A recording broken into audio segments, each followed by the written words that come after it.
growth model is like setting growth metrics through the context of the stage in a user's life cycle.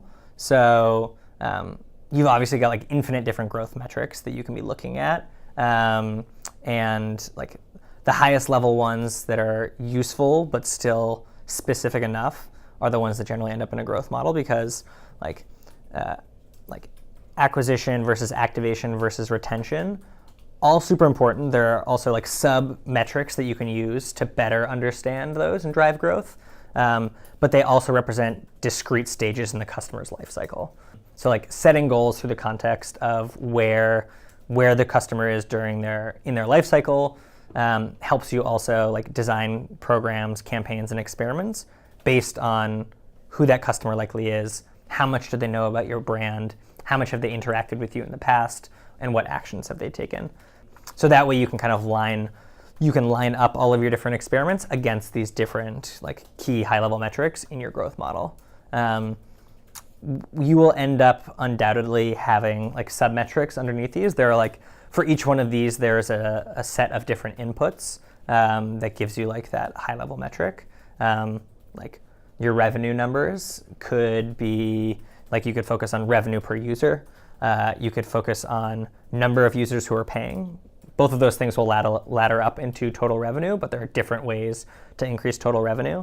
But this is just like a helpful model for thinking about all of the different ways you can grow your business, who or what stage is the customer at in their journey, and then gives you a common understanding of like who are the people that you're targeting, what are the different segments, and then what are the different channels you have at your disposal to increase activation, retention, et cetera. Because it's mapped to a customer journey, and every customer goes through the same stages, right? They go through like awareness of the brand to acquisition, signing up for the site for the first time or visiting the site for the first time. Activation is taking that first action or making the first purchase. Retention is sticking around and like coming back and using the site regularly. Revenue is the first purchase or how many purchases somebody makes. And then referrals is when they share with somebody else. There are very few examples of businesses that I can think of from like a high-level growth model that are different.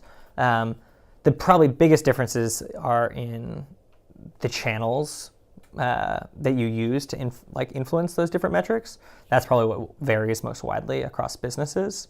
Like the channels used for a B2B business versus a B2C business for all of this stuff is widely different. Also depends on like platform. So if you're like an e-commerce website, your channels for retention, revenue, activation are mainly like website optimization and probably email marketing are the big ones. For mobile apps, you are not going to be focused very much on web optimization. You'll probably do some mobile app optimization, but probably focus more on like email marketing, push marketing, in-app marketing, promotions, and stuff like that. So yeah, channels is probably the area where you have the most variation across business models. And then tactics, obviously, and like strategies vary incredibly widely. So that's why these frameworks in this process is high level enough that it can be applied and replicated across all sorts of different businesses.